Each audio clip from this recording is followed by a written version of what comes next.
All right, welcome back to the second half of chapter 7 here, where, as we mentioned before, right, we talked about yesterday perpetual inventory purchases. Now, if you remember, the definition of perpetual is to constantly update your inventory. So if purchases increases your inventory, that means we need to cover the sales portion as the second half of chapter 7 because this affects your inventory, right? Every time you sell a product, you have to update your inventory. So in this case, the second half of chapter 7 is to introduce you to perpetual inventory sales. Okay. So once again, we talked about the nature of the business. It's to take some natural resources to provide a product or service, right? And we understand what the cost of goods sold is, right? It's going to be every cost it takes to get the asset to your store plus, right? Or I'm sorry, selling price. Selling price. It's going to be cost of goods sold plus your additional percentage of profit. Okay? So that's your selling price. So again, if I buy something for $1, I can turn it around and sell it for $5, right? Because it cost me $1, but I'm going to gain $4 profit. So that's what a selling price does, is because our main goal of the nature of a business is to make money. Okay? Make lots of money. And if we're going to be selling these items in store, again, we have to remember that sales tax is a thing. We are unfortunately one of the states that charges sales tax. There are eight states that do not charge sales tax. Unfortunately, we're not one of them.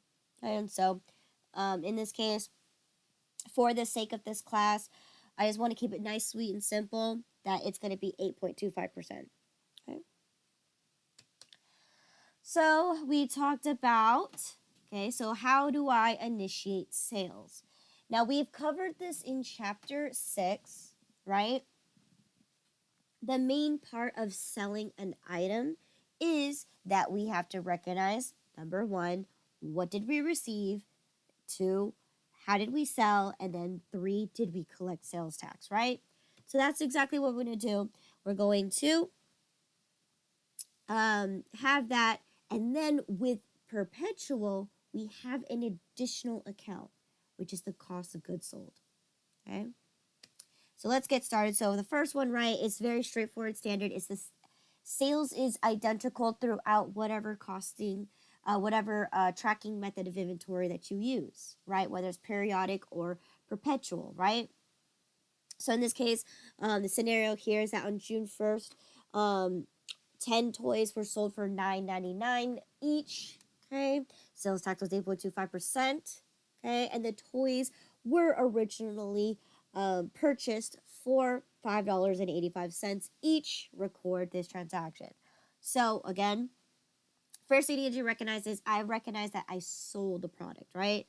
How did I receive the money? It depends on what it is, right? Whether I received cash or it was whether I sold it on an account. Okay, you're going to recognize the sales, and then you're going to recognize sales tax. So again, we already done the computation before, but here's what's different. Once you have identified this, right, now we must identify, because again, we need to update our inventory. So if each item cost me, or what I originally purchased it at, was $5.85, I may have sold it for $9.99, but what it cost me is what's the difference, right? In this case, it originally cost me $5.85 each toy. So this is where I'm going to now introduce the cost of goods sold. And where am I going to be taking out my toys from? If I sold my inventory, guess what? It's coming right out of inventory. So that's, remember, if you remember perpetual inventory, every time we purchase our inventory, where does it go? Straight to inventory. If a discount or something gets taken out, you take it out of inventory. So this is the same idea. I sold the materials. Where does it come from? My inventory.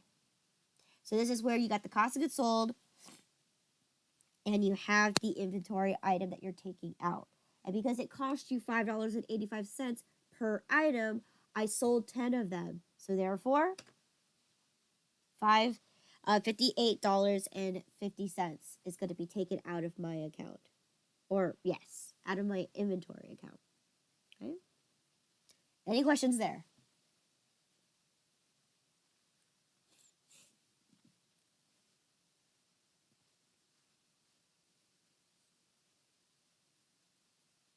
So for the cost of goods sold, you have to do the 585, the original purchase price for that would be your cost of goods sold. Correct, because this is what it cost me to sell those items.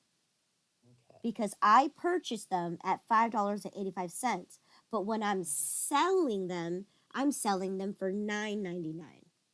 Okay. Right?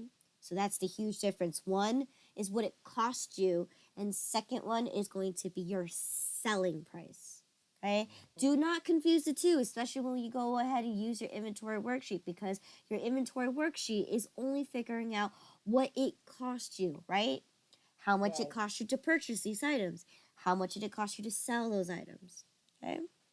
Now, this is where we're using the cost of goods sold, which we've seen before. For periodic inventory, we used it at the end of the accounting period to represent how many items we sold. In this case, I just sold 10 items as of June 1st, so I'm going to update my inventory as of June 1st by doing this. Okay? Okay, so why do they have the sales tax payable as $8.24? Because it's $99.90. Okay. If you calculate it, sales tax on $99.90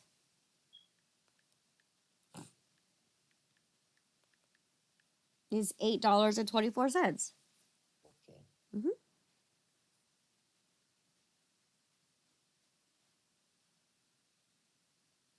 Okay. So, any other questions in regards to this?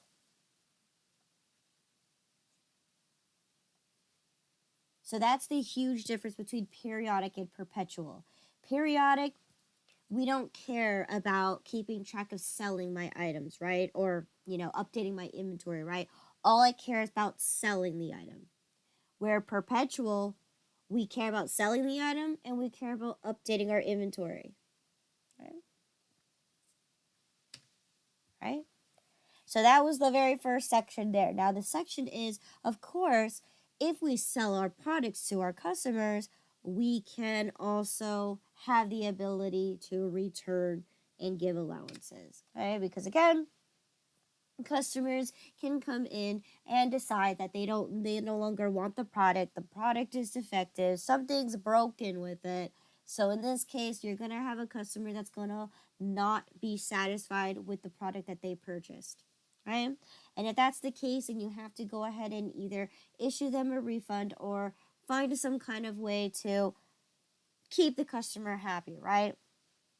But in this case, oftentimes the products that we sell are, not what a customer is looking for. So in this case, right, as a company, we must keep our items sold, right? That's the purpose of our business is, once again, we need to keep our products sold, right? We need to generate that product. So in order to keep our products sold, we must build some kind of company policy to keep the product sold, right? So in this case, like, we can either offer a certain time frame where you can give a full refund, and then once the X amount of days have passed, you can no longer return the product. So again, usually it's 15, 30, 60, 90 days. Oftentimes, right, there is no return policy. Usually they give you store credit to keep you buying stuff from the store. And then, of course, there's also final sale. You can issue a new product, or you could do a full exchange. And of course, if you do this, right, you are subjected to have to give the sales tax money back. Okay. So once again, let's go ahead and take a look at an example here. We're on May 1st. Okay. You sold 50 coffee mugs for $5 each, and the coffee mugs cost you $1.25 each. Okay, sales tax is, 8.25%. And of course, customer A buys with cash for the mugs. Okay, so let's go and record this transaction. So once again, what did we recognize? Well, in this case, we sold to customer A 50 mugs for cash. Okay, so there you go. I gotta recognize that I received cash and I just sold a product and I must charge sales tax. Okay. So in this case, right, what is 50 times $5? $250 plus tax would be $20.63. So you should be collecting $270.63. Okay. Now that I completed the very first transaction here, which is selling the product, now I need to complete the second portion, which is completing the cost of goods sold. Because if I sold the product, that means I upped and went to my inventory, pulled those items out, and I got rid of those items out of my inventory. Okay? So rule of thumb here is you must recognize the sales transaction first, not the cost of goods sold, because you need to sell your product first in order for you to get rid of it, right?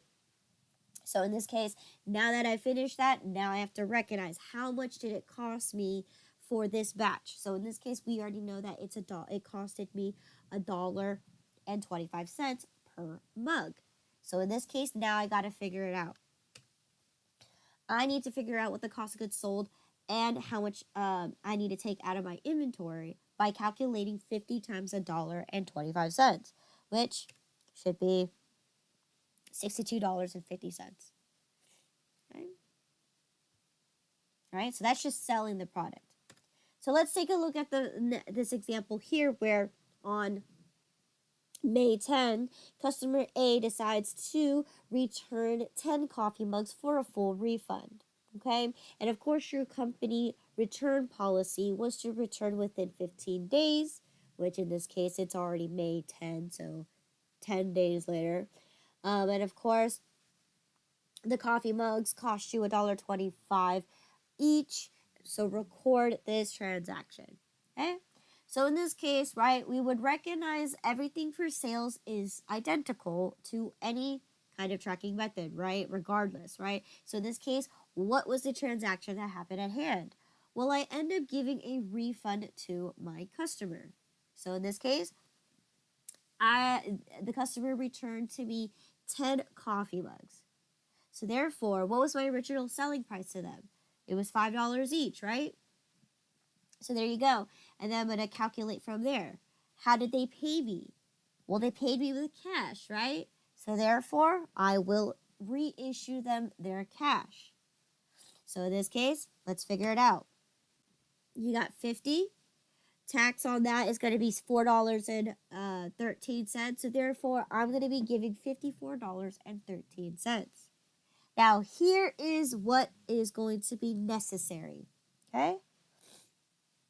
Since customer A returned the product back to you, how are you going to record that you received 10 of those coffee mugs back?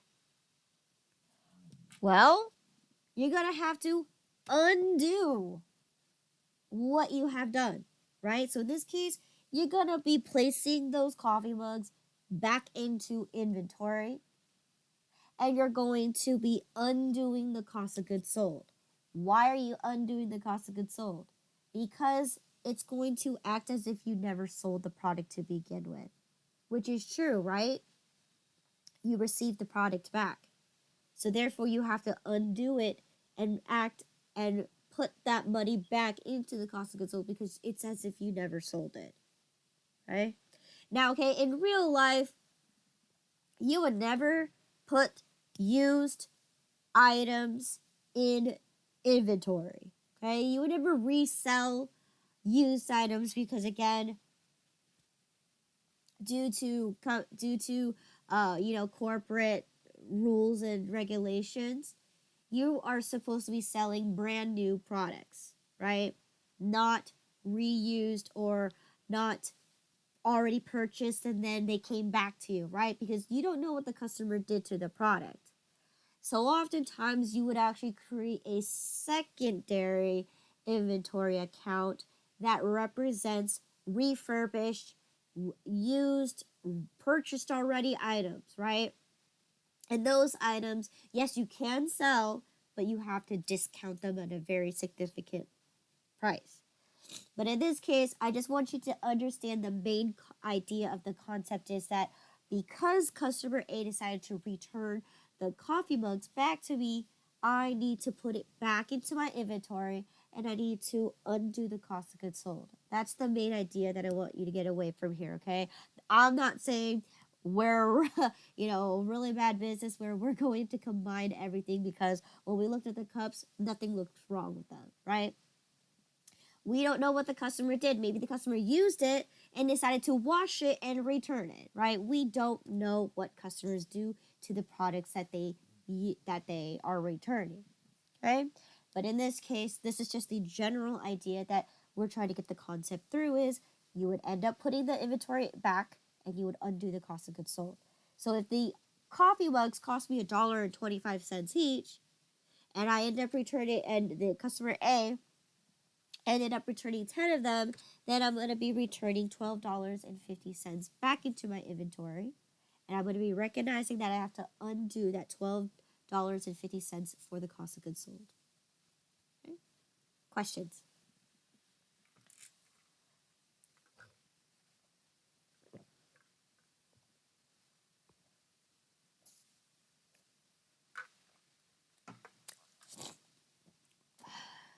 No questions? Go ahead. We're good. Okay. All right. So again, we talked about allowances, right? Allowances is something that a small business can do. We can haggle prices. We can, as long as we keep our customers satisfied. Because again, in this case, right, this example says that on May 18, customer A wants to return 10 of those coffee mugs for a full refund. However, they missed the return policy date, okay? But because they just didn't like the color. So again, another thing that we're going to talk about here is that what happens when we decide to give them an allowance, right? Where we don't give them all their money back, we only give them a portion of the money back because they did miss the company policy and they're, causing commotion. You want to, calm down the customer and give them an incentive to keep them coming back because your main goal as a small business is to keep your customers, even if they're not the greatest customer, okay? Because your goal is to make money and you're making a profit. So as a small business, you are going to do as much as what you can to get the customers that you need because, again, word of mouth is very dangerous nowadays, right? Right. If something goes on and says that, oh, don't ever go to this store, you lose potential customers. But if you treat your customer, every single one of them, really well, then word of mouth will say, go over to this store. The store is very great. So in this case, right, even though the customer is causing a commotion, you can offer them an additional discount, even though they missed the company policy, right? So in this case, you can give them up to so in this example here, we gave them a 15% discount off their refund, right? So in this case, they don't get all the money back, but they get a portion of the money back. So how do we record this transaction? Well, same thing, right? We're going to recognize the sales returns and allowances. We're going to give them a portion of their money, tax money back. And how did they pay? they paid with cash. Now, in this case, right, we're only giving 15% of the money back. So, in this case, right, we originally sold to them, right, and they're trying to return 10. So we're looking at 10 coffee mugs sold at $5 each, which was $50, okay? And we need to determine what 15% of that is, right? So in this case, 15% of that $50 is going to be $7.50. Then we have to figure out what's the tax on that. So in this case, tax was 62 cents. So therefore, I'm going to be giving the customer back $8.12. Now, here's the catch. Did the customer actually return the product back to me? Yes or no? No. No, because when we give them an allowance, we said keep the products, but if you're that unsatisfied, I can give you a 15% discount off of those items. But at the end of the day, the customer is walking away with those items. Right? So therefore, is there any means to have to return the product back to my inventory? No, because they never gave the inventory item back to me. So therefore, that is it for this this scenario here, is that when you occur or encounter an allowance, you do not need to record the money going back into your account. Or sorry, you do not record the inventory item coming back from your account. Okay?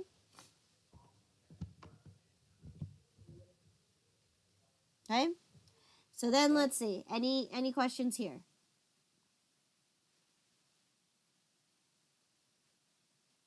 No. Okay.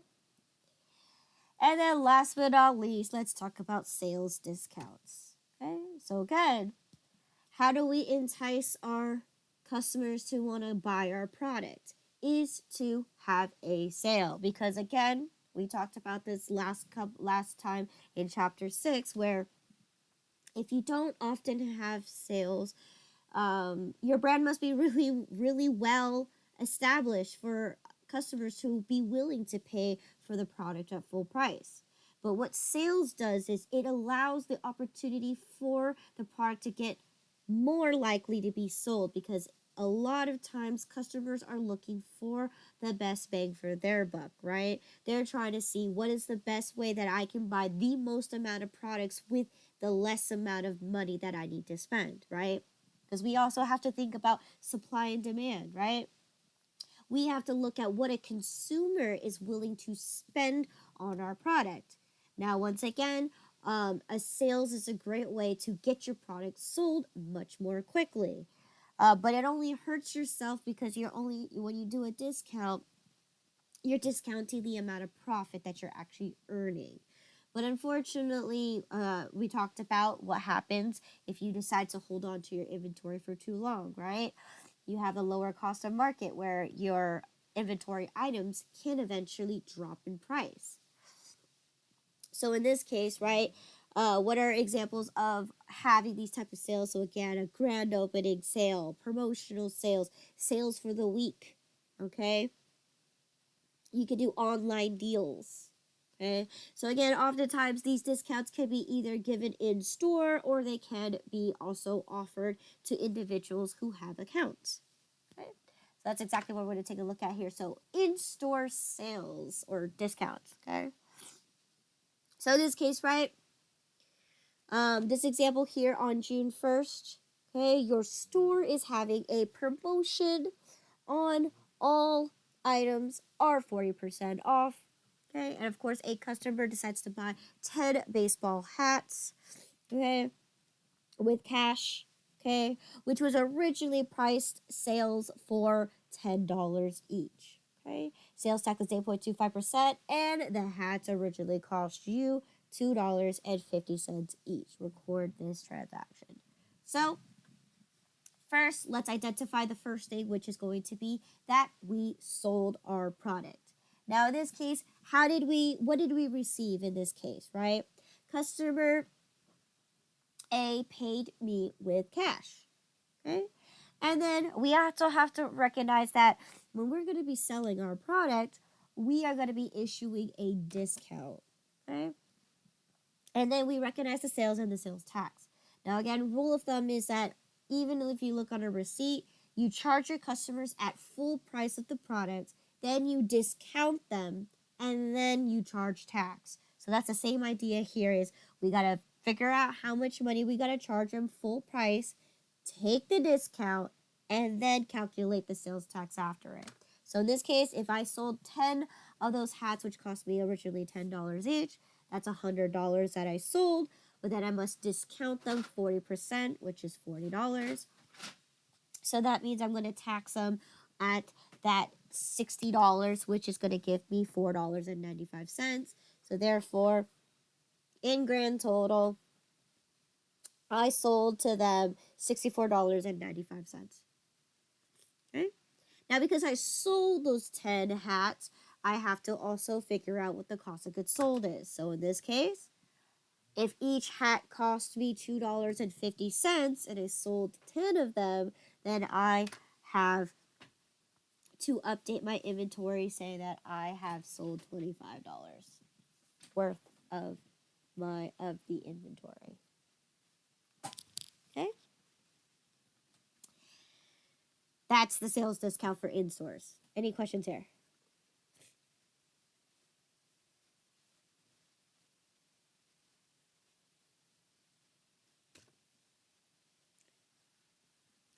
So then what's the difference between that one and giving a sales discount to a customer who purchased items on an account?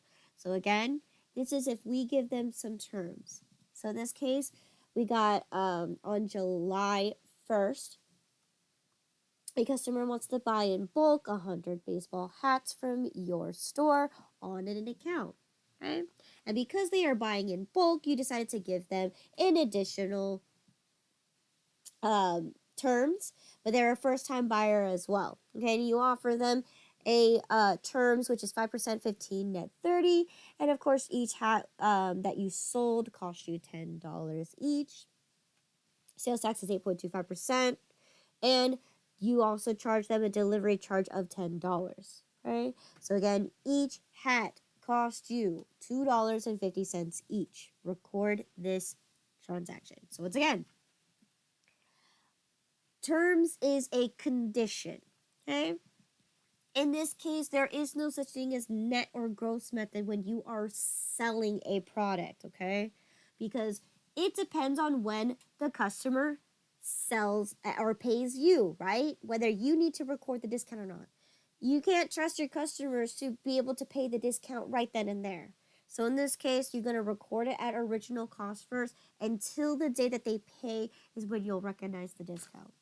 So in this case, we sold to him 100 hats, so $1,000. Okay? And we had sales tax of $82.50, and of course, we charge an additional delivery charge on top of that to equal $10.92. Okay? And of course, because we sold the product, right, we also have to recognize the cost of goods sold, which if each hat costs you $2.50, multiplied by 100, you need to update your inventory by $250. Okay? So then, so now it's July 12th, which is within 15 days. And of course, the customer decides to pay in full for their purchases. Okay? So we'll record this transaction. Terms were 5%, 15, net 30. So in this case, now I have to, the customer's paying for what they owe me. So now I need to adjust their payment because they received the 5% discount. So in this case, right, what can I discount? Can I discount delivery charges? No. Can I discount sales tax? No. No. What can I discount? The originally selling price. So in this case, I sold $1,000, right? Right. So that's what I have to recognize is I'm receiving some kind of payment. They're going to be paying for what they owe me. they're going to be receiving a discount. And because I originally charged them tax for the full amount and they're paying at discounted price, I also have to refund them a portion of the sales tax money because I originally charged them full price for it. So in this case, right, I recognize how much they owe me, which is $10.92. And then now I need to take my discount. What is 5% of 1,000? It's going to be $50. What's the tax off of that $50 that I'm refunding or discounting in this case? $4.13. So therefore, I should be receiving a check that's significantly less than what they owe me, which is $10.38.37, opposed to they owed me $10.92. Okay? Right? Now in this case, does this affect my inventory? Yes or no? Yes. Why? Because you paid, they were paying as on account. Who's paying? My customer or me, the vendor? The customer. Okay, if the customer is paying for what they owe, how does that affect my inventory? So you have to make an adjustment to the inventory as if since the mugs have been sold. We already did that. That was the first thing I did. Here. So my question to you is, if a customer pays for what they owe me, does that affect my inventory?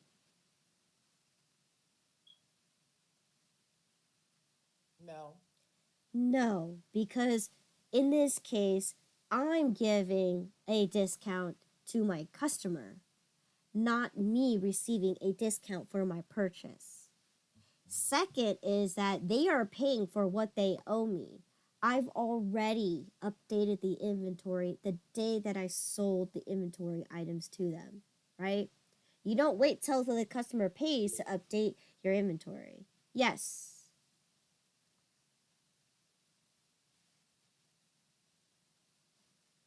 Question?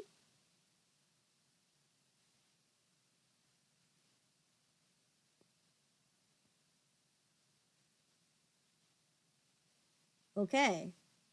So, no necessary transaction because this is a customer paying for what they owe, has no relationship into the inventory item itself. Okay. So course review. So once again, we talked about how to make purchases for perpetual inventory. And now we also talked about how we sell our perpetual inventory, right? You got to recognize the sales first, and you have to update the inventory with the cost of goods sold, and then take it directly out from the inventory itself. Okay. We talked about what the cost of goods sold represents. Okay. We talked about if you have to sell and then the customer returns the product, what do you do? So in this case, if you sold the product and they give the product back to you, you unfortunately have to put that items back into inventory and undo the cost of goods sold. But if you give them an allowance, then you do not have to do anything, right? Then we talked about discounts, right? What's the difference between the in-store discount and what's the difference between the discount that you give with terms? So again, we talked about this. It doesn't affect inventory at all in terms of when you sell the product, right? And you give the discount. It has nothing to do with inventory, but you do need to know that at the end of the day, once you sold your inventory, it's sold, right? Unless they return the product back to you. Okay, so there you go. So let's dive into the chapter 7 exercises. Okay. So here you go, chapter 7.4, 7.5, 7.6, perpetual inventory sales. So in this case, number 1, you're going to journalize and assume that sales tax is 8.25% and you purchased a total of 500 cups with all costs equal to $1.36 each. Okay. So in this case, let's take a look here. On April 5th, you end up selling 100 cups at $5 each to customer A for cash. Okay.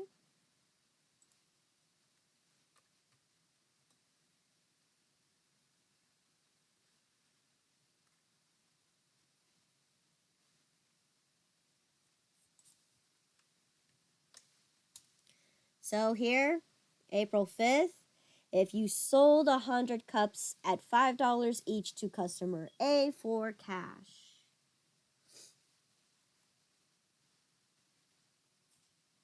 So you're going to do cash. So you can do cash. Good.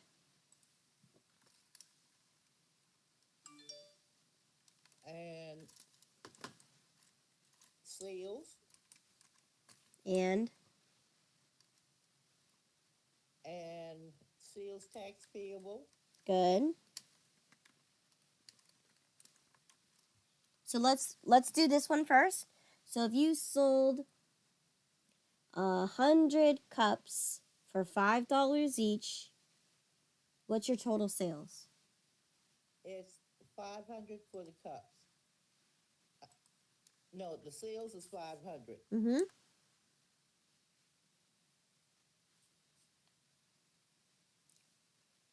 And let's see.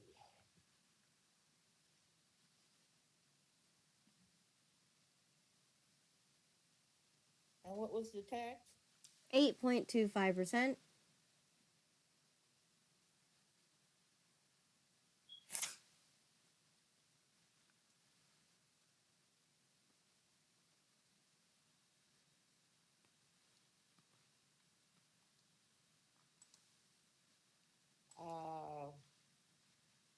Hold on. Oh, that's not it.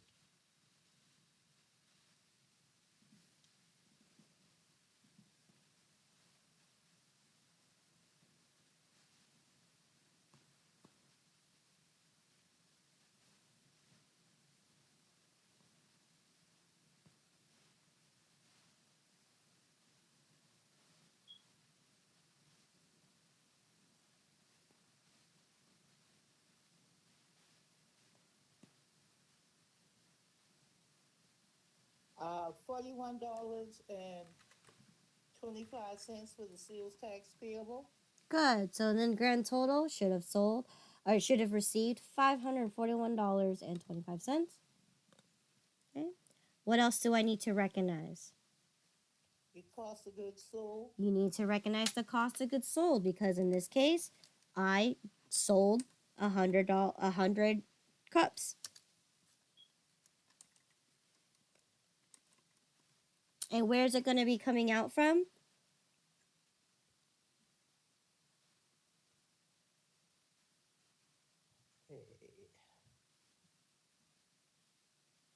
Inventory. Inventory. In this case, I did specify that I purchased cups. So in this case, your inventory would be your cups. Okay.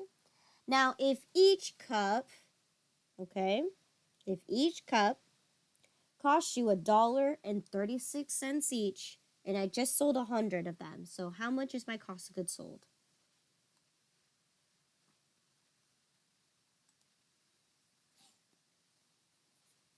You said $1.25. $1.36. $1.36. Mm-hmm.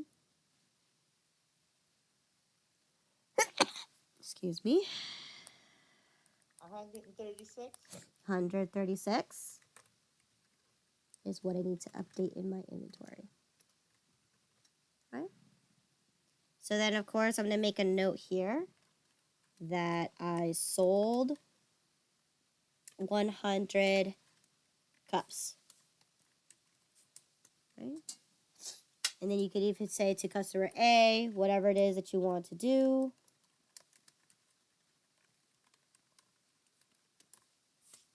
Okay. All right, so then April 7th, you end up selling 25 cups to for $5 each to customer B in an account, and you gave customer B a terms of 10%, 15 net 30. So in this case, how do I record this? If I sold 25 cups for $5 each to customer B on an account.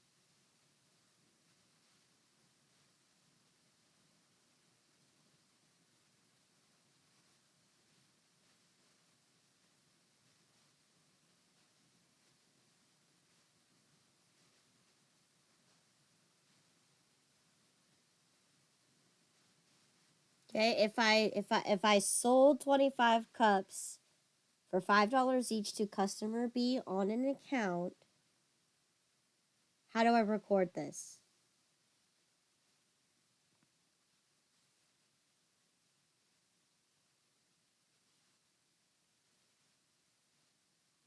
Okay. Well, we placed it on an account, right?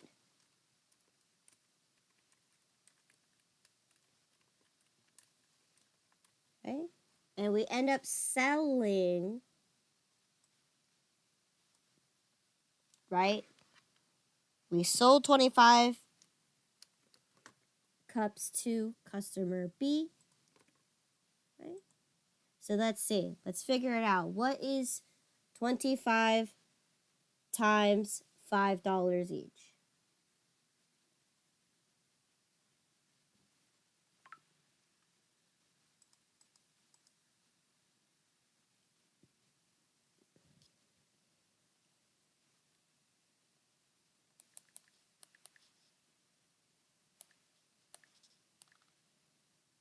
I should give you $125, right? So how much tax is going to be collected off of the $125?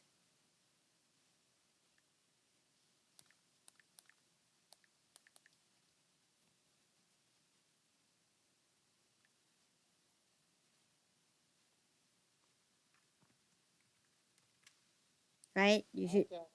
$10.31. $10.31. So therefore,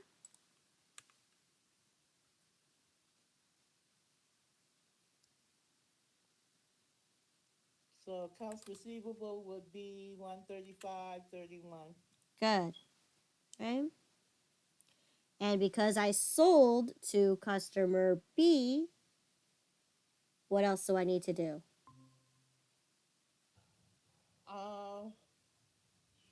You will have to make an adjustment to your cost of goods. Yes, you do. Okay?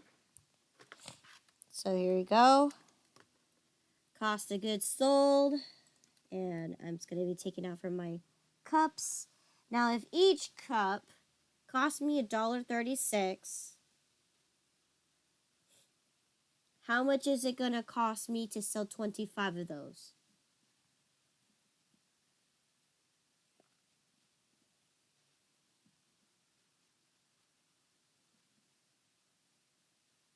$31.50. $31.50? You said 25 at $1.26, right? At $1.36. $1.36. Okay. Yes.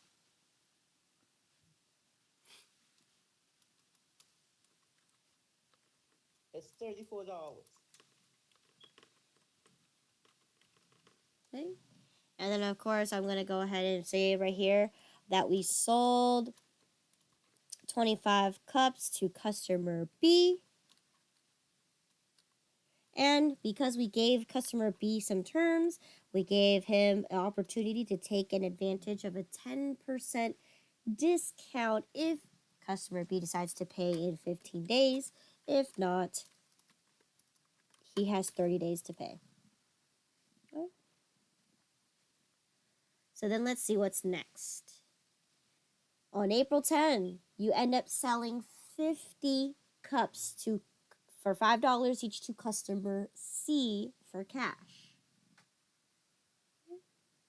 So you end up selling 50 cups for $5 each to customer C for cash. So it's going to be cash, sales, and sales tax payable. Whatever. Okay, good. For April 10. And I'm going to go ahead and make a note here because I have to split my journal. That I sold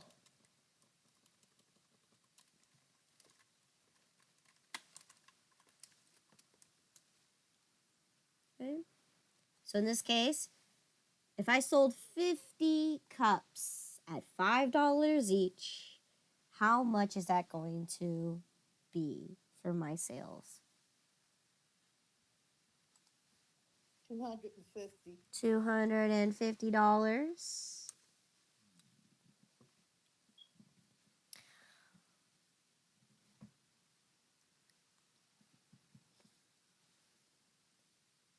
And the tax is going to be $21.63.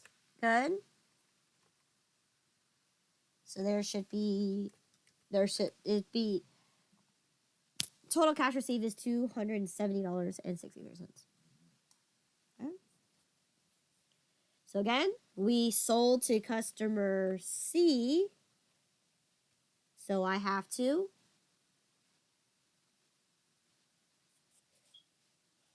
update my inventory again. Yes. Cost of goods sold.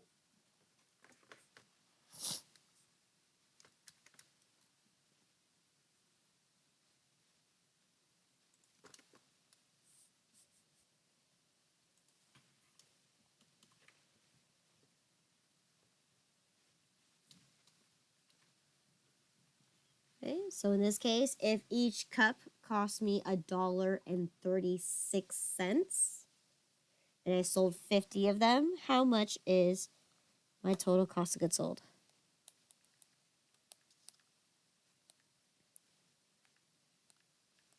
$68. $68 even. Okay.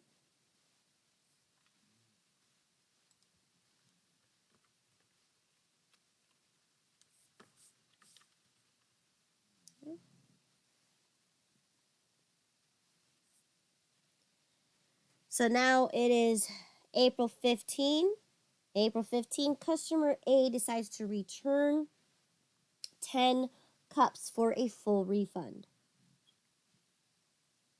Customer A decides to return 10 cups for a full refund on April 15. Okay. So in this case, how do I issue a refund?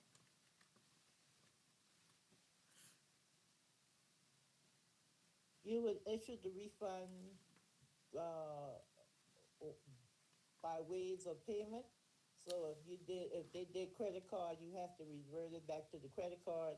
And if they did cash, you would have to give them back in cash. Okay, so in this case, let's take a look. So we sold to customer A on April 5th. And how did customer A pay me? Paid you in cash. Paid me with cash. That means I have to give cash back. Okay? Now, in this case, how do I record the refund or the return? If customer A returned 10 of those cups for a full refund. Sales returns and allowances. Sales returns and allowances. Excellent.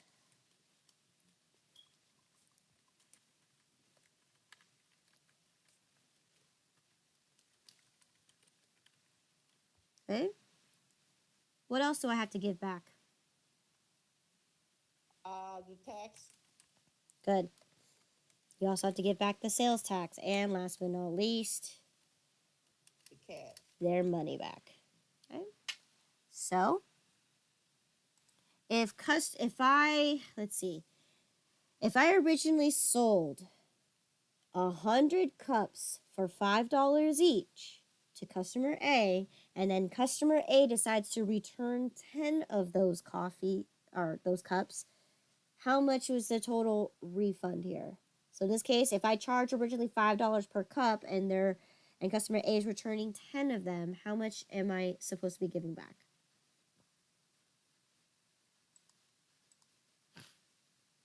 Okay, if they return in 10, that's $50. Okay. So how much sales tax money I have to give back on those $50?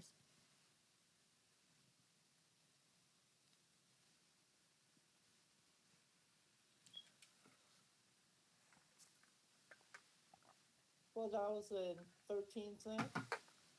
$4.13.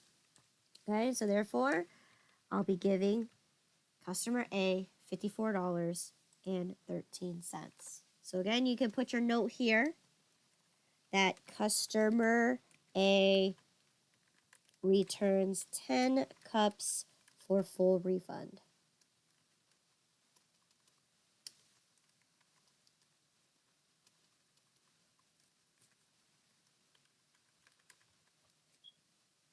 Okay? So then, if customer A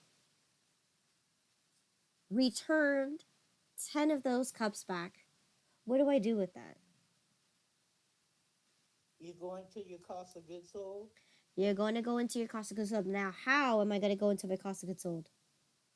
Am I going to debit that or credit that? You're going to debit it. Not debit. We didn't sell the product.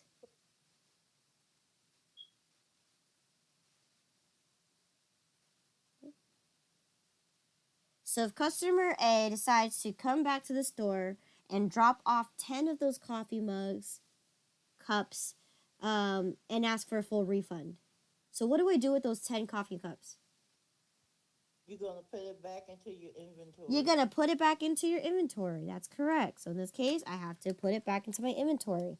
Now, what do I do with the cost of goods sold? You're going to credit it for the amount. Correct. You're going to undo the cost of goods sold because it's as if you never sold the product to begin with. So in this case, that's what I have to do.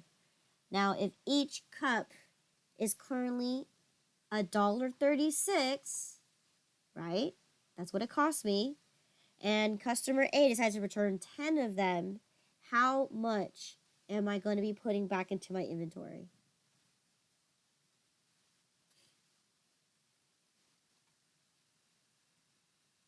$13.60. $13.60. Okay. And again, you're going to make a note here. Return 10 cups.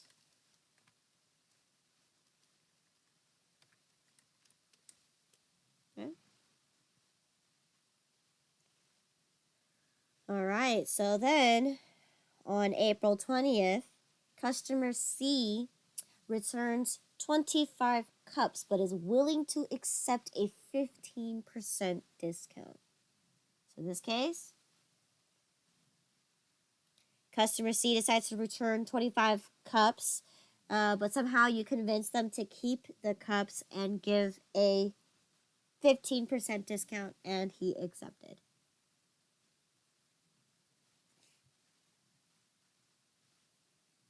Okay. So in this case, how did customer C pay me?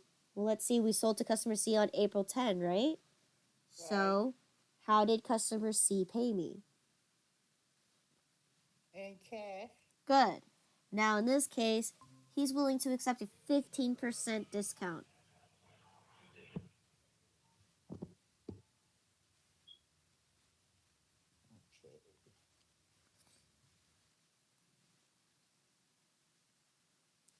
So how do I recognize this transaction?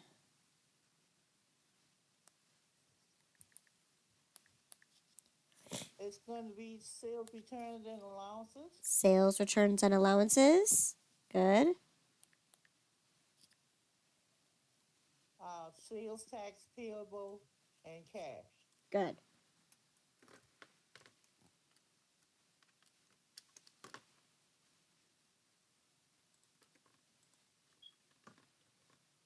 Okay, so in this case, how much am I giving back to customer C for the product?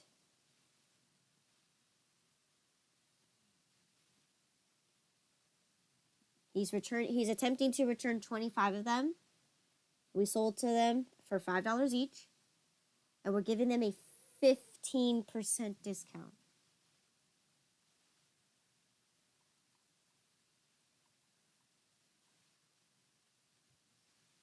Okay, he's going to get $15. Okay, do that again. So 25 is what he's trying to return. And if we charge $5 per cup. Okay. I missed it. I put 20 in. Okay. So is it $18.75? $18.75 is correct. Okay.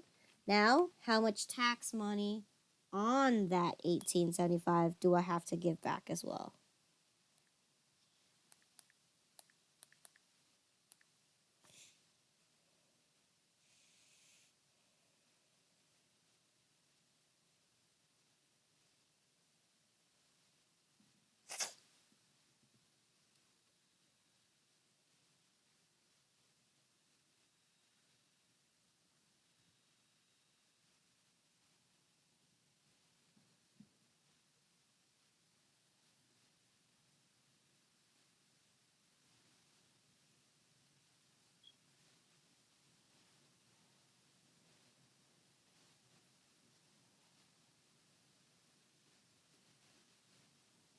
$1.54. $1, and in this case, I think it's 546. So. That's $1.55. So in this case, grand total is going to be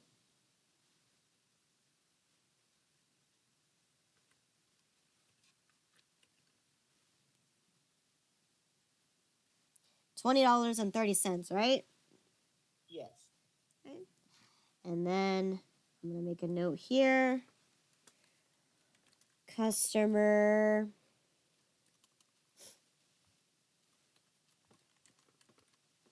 C returns 25 cups for a 15% discount.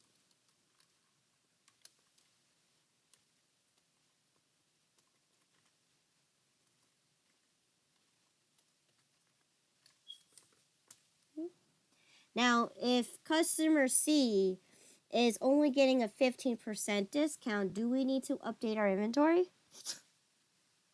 No. No, because they never gave us back the product. We convinced them to keep the product, right?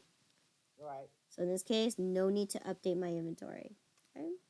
Last question here is on April 22nd, customer B decides to pay for his purchases and it meets the discount. So in this case, let's take a look at what we offered him. On April 7th, we offered him a 10% discount if he paid within 15 days. If not, the whole entire bill is due in 30 days. Now, 15 days from the 7th is exactly April 22nd. So in this case, if we sold 25 cups at $5 each, let's take a look at his account. Here you go. Accounts receivable. He owes me $135.31. Okay? We sold to him a total of $125. We charged tax of $10.31. since there's no refund or returns or anything, how are we going to receive his payment? Because he made the discount. So what am I going to recognize here? Well, we received money, right? How did we receive money? Well, normally, would you receive cash or some form of payment? Okay, so in this case, let's just say we received a check, okay, or some cash, right? So it's for 20 seconds. So cash or check, okay, one of the two.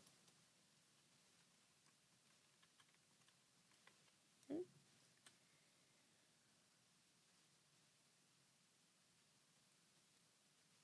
We also need to recognize how much he owes me. He owes me $135.31, right? Now, if he made the discount period, which means that we grant him a 10% discount, what can I discount? Or what am I discounting in this case?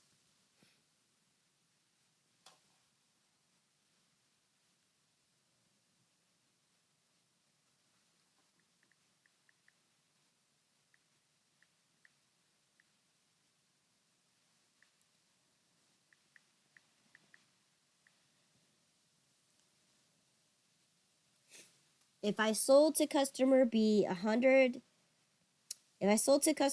25 cups for $5 each,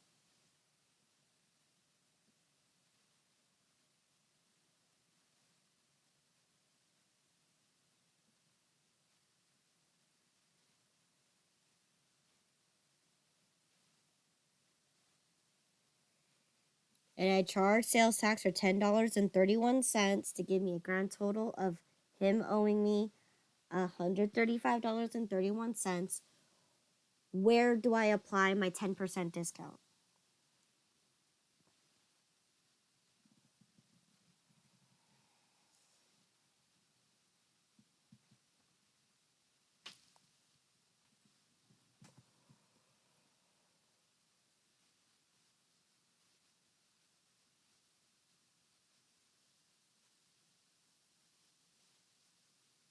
It would be the $125. $125. So in this case, what's 10% of 125? $12.50. $12.50. So here, what am I going to recognize that discount as? Sales discount. A debit. Mm-hmm. Sales discount for $12.50, right? Yes. So, because we charged him full tax, I also have to give him a portion of the money back, tax money back, right? Because now, because we originally charged him for full price, he's paying for the discounted price. So therefore, we need to adjust his taxes. Okay, so how much tax money are we giving back?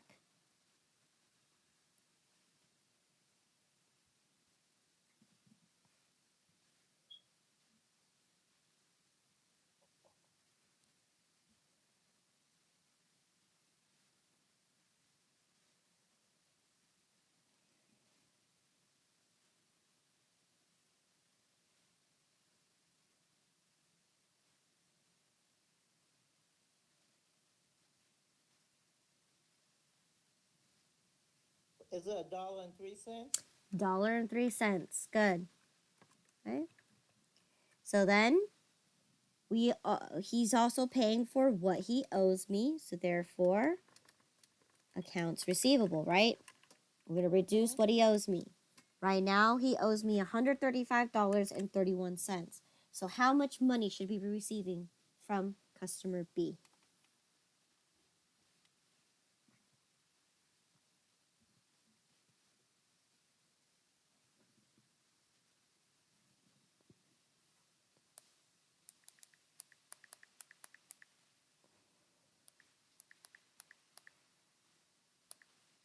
What was the amount?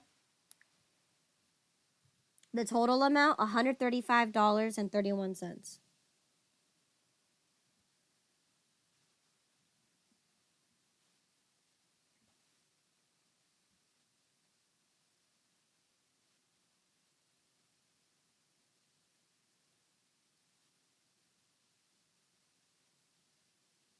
$121.51.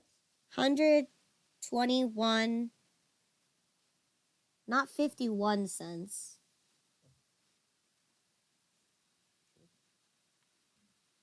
All right, come on, come on.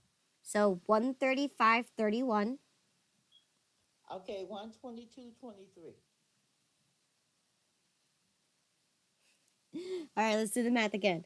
135.31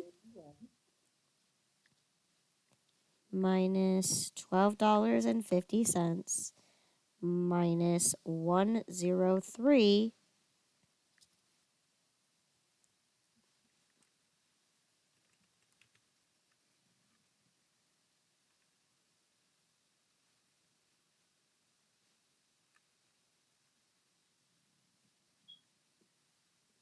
Okay, 121.78.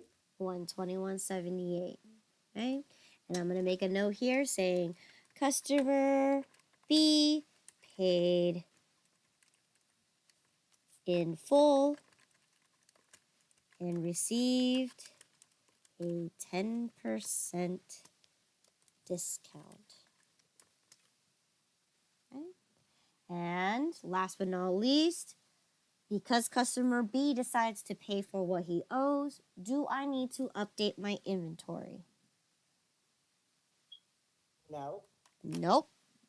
So that is it for the chapter 7.5 or 4, 6, 4, 5, and 6.